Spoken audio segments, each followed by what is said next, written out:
मंत्री जेव्हा बिझी असतात खालच्या सभागृहात तेव्हा राज्यमंत्री एकच मिनिट नाही आता विषय त्यांना बोलू द्या ना. उभे आहेत ते त्यांचं एकदा संपू द्या, मग मी आपल्याला संधी देतो. सभागृह नेते आणि उपमुख्यमंत्री उभे आहेत, बोलू द्या 2 मिनिटं बोलू द्या. खरं म्हणजे सभासदांची जी काही अडचण होऊ नये, त्यांच्या प्रश्नांना न्याय मिळावा म्हणून ही व्यवस्था केलेली आहे. आणि राज्यमंत्री आणि आमचे जे मंत्री आहेत ज्यांना जबाबदारी दिले ते कॉर्डिनेशनमध्ये ते काम करतायत. त्यामुळे आता मी बाहेर होतो आणि मी विचारलं आतमध्ये काय चालू आहे म्हणून मी आलो आतमध्ये. तर मी आता आलो याच्या हां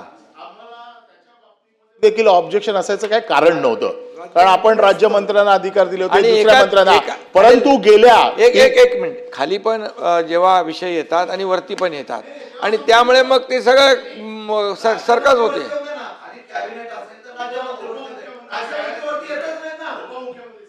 बरेच वर्ष या सभागृहात आपल्याला माहिती आहे मंत्री जेव्हा बिझी असतात खालच्या सभागृहात तेव्हा राज्यमंत्री एकच मिनिट नाही आता विषय त्यांना बोलू द्या ना. उभे आहेत ते त्यांचं एकदा संपू द्या, मग मी आपल्याला संधी देतो.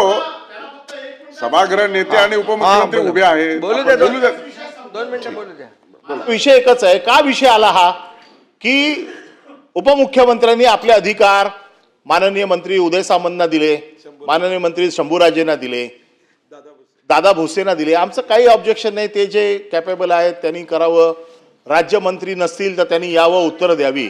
परंतु माझ्या गेल्या 4 अधिवेशनाचा अनुभव असा आहे की जिथे मी राईट ऑफ इन्फॉर्मेशन मध्ये माहिती दिली, जिथे इथे सभागृहात मान्य केलं कारवाई करतो म्हणून, परंतु ठरवूनच की कारवाई करायचीच नाही. मुंबई महानगरपालिकेचे मी कमीत कमी 7 ते 8 विषय दिले.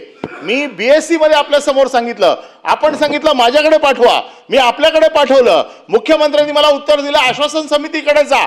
आश्वासन समितीकडे गेलो, आश्वासन समितीने माझ्याकडे लेखी लिहून दिलंय, अद्याप कुठलीही कारवाई झालेली नाही.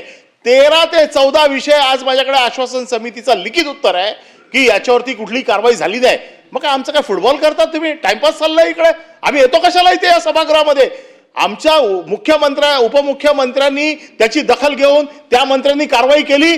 आम्ही हा विषय मांडणार पण नाही आपल्याकडे, पण फक्त अधिवेशन काळामध्ये यायचं आणि आम्हाला काय म्हणजे टाइमपास म्हणजे हलक्यात घेऊन की बाबा ह्यांचं काय करायचंच नाही. राईट ऑफ इन्फॉर्मेशन दिलेल्या माहितीवरती ऍक्शन होत नाही आणि आश्वासन फक्त द्यायचं की आम्ही कारवाई करतो, या अधिवेशनाच्या शेवटच्या दिवसापर्यंत कारवाई होईल. असे कित्येक विषय मी आपल्याकडे आहेत. आपल्याकडे मी पत्र दिलेले आहेत. मागच्या अधिवेशनामध्ये जे विषय निघाले आहेत, चौकशा समित्या लावलेल्या आहेत, त्यांच्यावरती कुठली कारवाई होत नाही. काय चाललंय का सभागृहात? मग आम्ही यायचं कशाला? आणि म्हणून आज आम्ही हा घटनात्मक विषय तुमच्याकडे आणलेला आहे 14 आयुधाच्या माध्यमातून. आमच्या मुख्यमंत्र्यांनी ताबडतोब दखल घेऊन कारवाई झाली, आमचं म्हणणंच येणार नाही त्याच्यामध्ये. सभापती महोदय, ताबडतोब दखल घेतली म्हणून मी आलोय आणि म्हणून आता त्यांचा जो काही बॅकलॉग राहिलेला आहे, मी आता शंभूराज देसाईंना सांगितलंय की जे तुमचे प्रश्न इथे जे उत्तरं दिलेली आहेत किंवा बैठका घ्यायची आहेत या सर्व द्या आणि 1 महिन्यामध्ये त्याची सगळी आपण पूर्तता करू. मी स्वतः वैयक्तिक लक्ष घालतो. आता पुन्हा विषय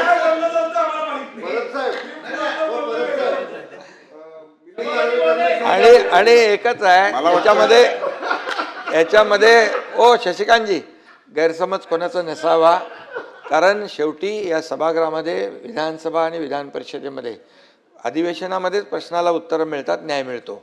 त्यामुळे आणि सभापती सदस्यांची गैरसोय होऊ नये, त्यांच्या प्रश्नाला न्याय मिळावा म्हणून ही तात्पुरती व्यवस्था केलेली आहे. त्यामधून जे काही राहून गेलेलं आहे ते सगळं आपण 1 महिन्याच्या आतमध्ये ते हे करू. संबंधित मंत्र्यालाही मी सांगतो, तुमचेही काही त्यात जे प्रलंबित विषय आहेत ते फ्रेश एकदा देऊन टाका, म्हणजे त्याचा आपण मार्ग काढून टाकू, काही प्रॉब्लेम नाही. मला वाटतं आता पुढे जाऊया आपण. हा बोला.